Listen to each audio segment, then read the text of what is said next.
be able to support our clients after the ibogaine actual experience. For me, again, like many of us in the room, this is a personal and professional opinion. All-Star Morrison, by the way. I work with ibogaine, and I also am currently working with First Nations communities in the far north of Canada. And so I'm going to bring a little bit of that perspective into helping to plan aftercare, just a structure and a framework that works on so many levels, and not just for clients leaving aftercare, but just for human beings in general. So let's take a look at quickly on our journey today. I have to throw that in there. Got some jokes sometimes.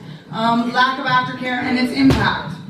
What does it mean when we go home and don't have any kind of a plan in place? These ladies have outlined that clearly. You know, it's one of the biggest mistakes I think that can happen, and it happens all too often, where people come in for a treatment and then they're just sort of sent home. Thanks, bye, good luck. And I think that's really irresponsible. And I think that's something that really needs to change. I mean, there are some providers out there that are doing such a good job of maintaining support, ongoing support, follow-up, and treatment, aftercare planning. And this topic is called Bridging the Gap, because that's what we're doing. The treatment for ibogaine should start far before anyone ever walks in the door of the clinic. And that, you know, from supplementation to support to training to education, and work with the families. This isn't an individual thing. You know, when we have a dependency to something, it affects every branch of our life, and every branch of our life is affected by it. And so how do we support that healing as well? Because it's an ongoing process, not just for the client, but for everyone involved.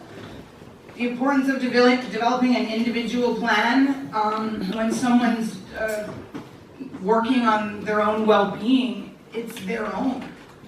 And so they need to be involved in this process, and what works for one person doesn't work for another, you know? And that's really important to remember. So I'm going to use the medicine wheel as a framework. I'll show you that in a bit. And also a tool that works really well for me, and I find works really well for my clients, and it's called the Rule of 5. And really, it's a structure, very simple tool. It's a tool that we give. We have to give our clients tools when they go home. So we'll talk about that, and then a conclusion. So I've heard over and over again from people who've done iboga and went home without an aftercare plan, and this includes for myself as well. I was simply lost. I spent 20-something years as an IV drug user, and went home and had no cravings and didn't know what to do with myself or who I was or really anything. And so having no direction really was difficult for me. And so iboga is the catalyst, right? It's not the cure. It's not a magic bullet. It's something that gives us the opportunity to be able to take a look at ourselves and start to develop self-love and gratitude for what we have, because we're so blessed.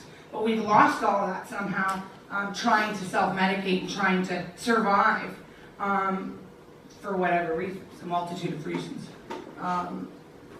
You know, my mom always pushed this idea of structure, and I didn't like that idea. You know, I would try and get clean all the time, and she'd say, "You need structure in your life." Well, now that I'm a little bit older and maybe not much wiser, I realize my mother's always right. And I do need structure, and everyone needs structure in order to sort of navigate this transition. And that's what this is. So if iboga is the catalyst, what is the process after? What is transition? And Bridges explains it's actually a business model. But any transition, regardless of what it is, whether you're moving or learning to live a new life, you're going to go through this transition, and it has 3 stages. And the first one is letting go. And iboga really helps with that part.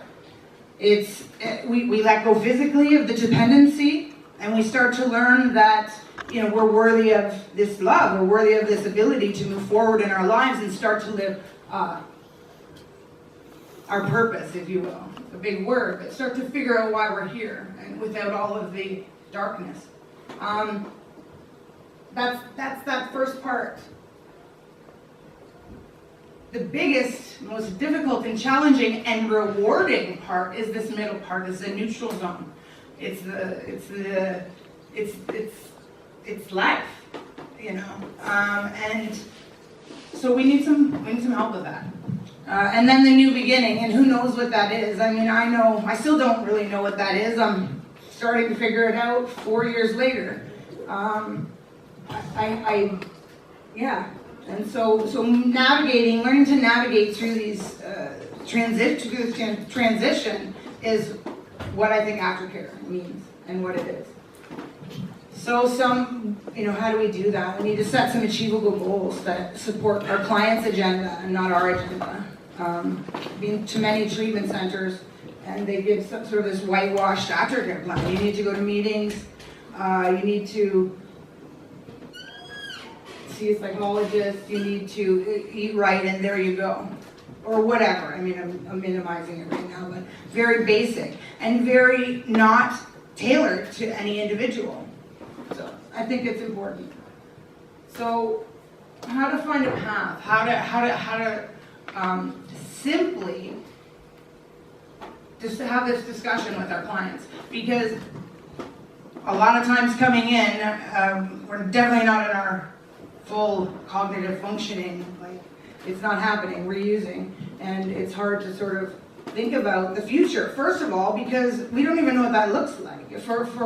For me and for a lot of my clients, what it means to not be dependent isn't a reality. It hasn't formed, like you have no frame of reference for what that looks like. So with First Nations communities, the medicine wheel is a tool, it's a teaching, it's a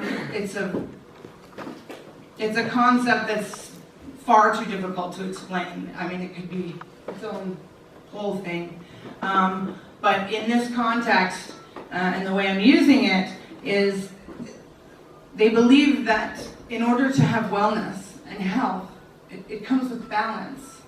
And that wellness needs to come. There are different aspects of us, right? So the medicine wheel has 4 quadrants or elements: mental, physical, emotional, and spiritual. And for me, moving forward in my wellness, I know that I have to balance those things.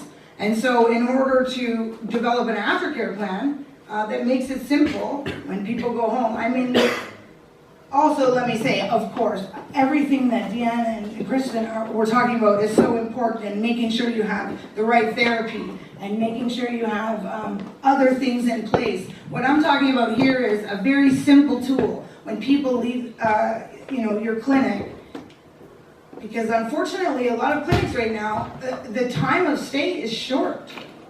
It's 7 to 10 days maybe, if you're lucky 14. There are very few providers that are offering this holistic, extended, which I think, in a perfect world, that's what treatment for me I would like to look like. But yeah, so you have this short time frame, and you want to give them something that when they get home, going back to potentially unhealthy environments, unhealthy relationships, things don't fix overnight because we decide to start to fix ourselves. So giving them something to work with and using these 4 aspects, because I think they're very important in finding wellness and balance. A friend of mine's grandmother says, if you have the most beautiful chair, if one of the legs is missing, it doesn't work.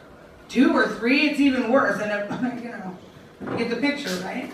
So making sure that that's all balanced. Very quickly, we'll just look at a few of the elements of the medicine wheel. So in emotional, and this is sort of helping to develop what might be an appropriate plan. Emotional is about our intuition and our introspection and our insights, which is all being denied or disconnected is a much better word. Our mental, our intellect, our wisdom, our logic, all of that, we spend all day, every day trying to score or get money to do that. And so we've lost touch with these faculties that are so important to our health. Physical energy, wellness, our physical presence, taking care of ourselves, even as simple and basic as personal hygiene. Because for some people, like that goes out the window, along with so many other things. And spiritual, quite obviously. And again, it's that disconnection. Gabor, I met Dr. Gabor Mate, amazing man. He says the addiction is the absence of connection. And not just connection with each other or with the universe or whatever you want to call it, but also from ourselves, very much so. And so finding a way to reconnect with all of these aspects, to me, is what aftercare is about. Aftercare is about learning to live life again without substances that disconnect us, right? Not all substances, just the ones that don't work for us and that don't serve us and that are negative, that can kill us. So what's the rule of 5? It's 5 daily achievable goals. It's simple. Develop it with our clients before, during, after. Sometimes things change. Their priorities, especially after their experience, are different, and they start to realize sort of what it is they want and how to work towards it. How does it work? You just try and get them done every day. And it works on multiple levels because, first of all, you're making a commitment to yourself. Not anyone else, just to yourself. And if you're able to start to achieve these goals, guess what happens? All that the self-esteem thing people are talking about, we're lacking so much of, it's a simple tool, can help to start to develop that. It's something that we're doing. Hey, I'm doing this thing. And I told myself I was going to do it. Okay, on top of that, these are positive behaviors, right? We're trying to replace very negative behaviors with things that are good for us, with what we want to get out of life as we move forward. What makes it special, this is my favorite part, you get to start over every day. And so it's not this cumulative thing like, I missed so many days, like we do with the gym sometimes or something like that, so forget it. Every day, just try. Try and accomplish these goals that are for your benefit. And on top of that, if you only get one, you got one. You've achieved that thing. You did something, right? And so it's very effective. Not just for me, but for many of my clients. And if we have time, actually, I do have a client who's come in from France today who's very effectively used this tool. And if there's a few minutes, just for her to let you know kind of how it works, or how it works for her. All right, so this is just an example. And this is what mine look like. Obviously, some of these overlap. Some that are spiritual or physical. Some that are emotional and mental often go together. But try and come up with one from each aspect of the medicine wheel. And then that 5th one's just for fun. And for me, so exercise, of course, there I'd like to add the importance of orthomolecular medicine and supplementation, starting to learn what that is. I believe in aftercare for our clients is paramount. We want all the tools we can get. We want all the tools to help our bodies and our brains start to regulate and start to go back to normative state. So there's that. Journaling, I can't always get my provider on the phone because I'm freaking out in crisis. I can't always get a hold of my psychologist or therapist or whoever. So I need to be able to know that there's some sort of an outlet there. And I see journaling work day in and day out in the facility that I work in now with long-term residential clients, but also with I will with clients. Prayer, yoga, meditation, if you're not into that, you go to church, if you're not into that, I mean, whatever, something spiritual, go for a walk in nature, connect, and learn something, or unlearn it. I just wanted to quickly reference Maya Salavitz's new book on broken brain, and it's about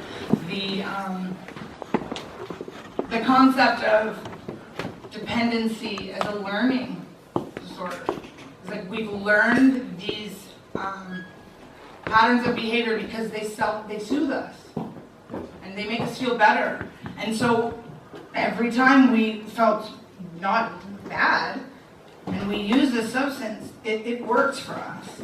And so we have to unlearn that behavior and learn new behaviors. And this is what this is doing. This is just, again, it seems so simple and it's so powerful. And then for me, I sort of cheated. I just got a treatment, so I just don't use. That was one of mine for a long time. And so every single day I got to put that red check mark, and I actually did record it. And my provider at the time, I would send him text messages: 4 out of 5, 5 out of 5, 0 out of 5. But that's okay because I got to start again the next day.